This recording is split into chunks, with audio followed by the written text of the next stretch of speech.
गांव में सब कहते थे, उस लड़की के कमरे से हर रात कराहने की आवाज आती है। लोग सोचते थे वो किसी से छुपकर मिलती है, मगर सच्चाई, वो आवाज मोहब्बत की नहीं थी, वो एक जिन की तड़पती भूख थी। अब सवाल उठता है, दोस्ती क्या है, भरोसा क्या है?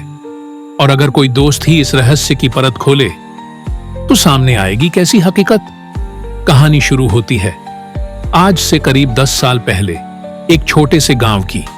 कहते हैं ये कोई किस्सा नहीं, बल्कि एक सच्ची घटना थी जिसने पूरे गांव को हिलाकर रख दिया। कहानी का आगाज एक छोटे कस्बे से होता है। यह कस्बा शहर से दूर पहाड़ियों और दरियाओं के बीच बसा था।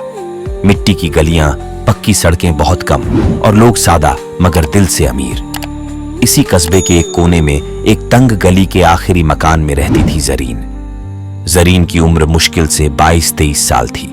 चेहरे पर मासूमियत और आंखों में बेपनाह ख्वाब। लेकिन हालात ऐसे थे कि ख्वाब सिर्फ ख्वाब ही बनकर रह जाते। बाप का साया बचपन में ही उठ गया था।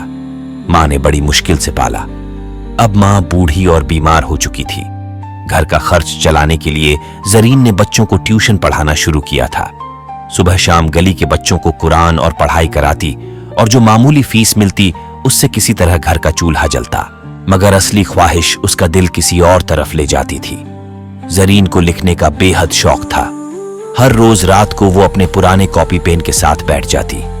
खिड़की से आती चांदनी में वो शेर लिखती, अफसाने गढ़ती और कभी कभी अपने ही गमों को कागज पर उकेर देती। ये उसका सहारा था, उसका सुकून। लेकिन कस्बे में कौन लिखाई पढ़ाई की परवाह करता? लोग मजाक उड़ाते। औरतें कहती, लिखकर क्या कर लेगी, कोई किताब छपनी है क्या? जरीन सिर्फ मुस्कुरा देती, अंदर से टूट जाती, मगर फिर भी लिखना नहीं छोड़ती। एक रात का वाकया उसकी जिंदगी हमेशा के लिए बदल गया। उस रात आसमान पर घने बादल थे। कस्बा अंधेरे में डूबा हुआ। जरीन अपने कमरे में अकेली बैठी लिख रही थी कि अचानक खिड़की से एक अजीब सी रोशनी अंदर आई। पहले तो उसने सोचा शायद बिजली चमकी हो, लेकिन वो रोशनी कमरे के बीचों बीच एक ठंडी सी लपट की तरह ठहर गई। जरीन के हाथ कांपने लगे, दिल जोर जोर से धड़कने लगा। वो घबरा कर उठी ही थी कि रोशनी ने धीरे धीरे एक शक्ल इख्तियार कर ली। वो शक्ल किसी इंसान की थी, मगर आंखों में गहराई समंदर जैसी और जिस्म से नूर टपक रहा था। जरीन डर कर पीछे हट गई। कांपती आवाज में बोली, कौन हो तुम? उस हस्ती ने मुस्कुराकर कहा, डरने की जरूरत नहीं, मैं कोई नुकसान पहुंचाने नहीं आया। मैं कारवां का राही हूं, ख्वाबों का कारवां लेकर घूमता हूं। अल्लाह के हुक्म से उन बंदों की मदद करता हूं जो टूट कर भी हारते नहीं। जरीन की आंखें हैरत से फैल गईं। वो बमुश्किल बोली, मेरे पास क्या है? मेरे ख्वाब तो अधूरे हैं। मेरे पास ना दौलत ना सहारा। वो नूरी मखलूक बोली, तेरे पास सब्र है और लिखने की ताकत, यही तेरी असली दौलत है। उसके बाद हर रात जरीन के साथ अजीब वाकयात होने लगे। वो लिखने बैठती तो उसके हाथ से बहते अल्फाज नूर में बदल जाते। वो अफसाने जो कागज पर दर्ज होते, अगले दिन कस्बे के बच्चे उसकी कॉपियों में पढ़ने आते। कोई पूछता, ये अफसाना तो मैंने ख्वाब में देखा था। कोई कहता, ये कहानी तो मेरी दादी सुनाती थी। जरीन हैरान थी कि उसके अल्फाज लोगों के दिलों में कैसे उतर रहे थे। धीरे धीरे उसकी लिखाई का शौक कस्बे में मशहूर होने लगा। औरतें, बच्चे, यहां तक कि बूढ़े भी उसके पास आते, उससे अपनी कहानियां सुनाने की फरमाइश करते। लेकिन जरीन जानती थी कि यह सिर्फ उसकी मेहनत नहीं। हर रात वो नूरी कारवां का राही आता, उसके अल्फाज में जान डाल देता।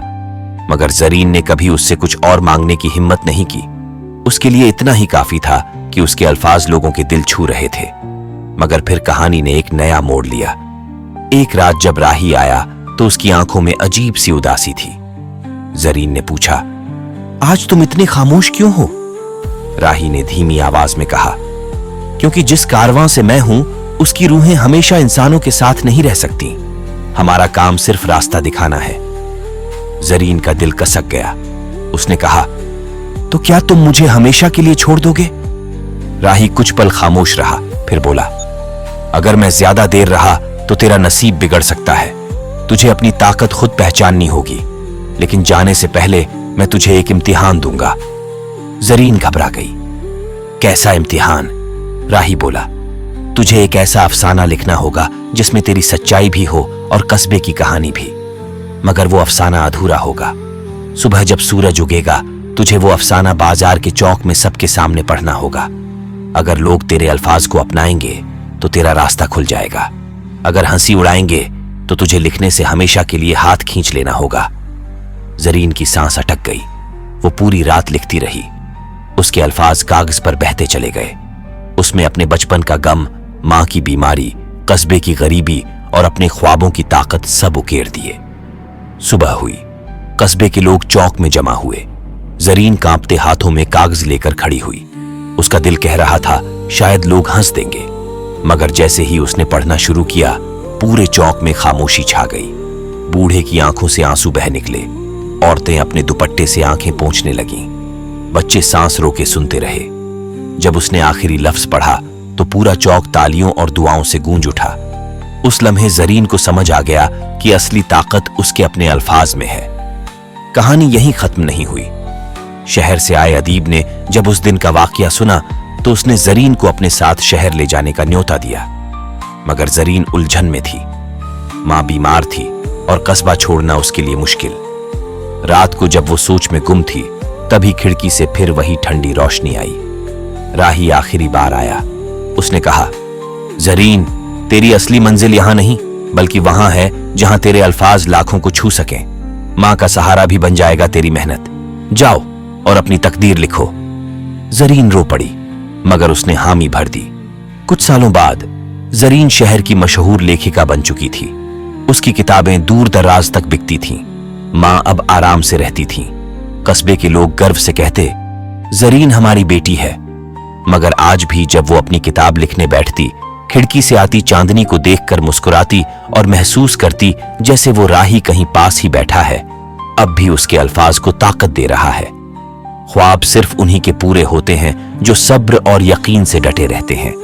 मदद कभी इंसानों से, कभी रहमतों से और कभी अल्लाह के भेजे हुए वसीलों से आती है, मगर असली जीत उसी की होती है जो अपनी ताकत को पहचान ले।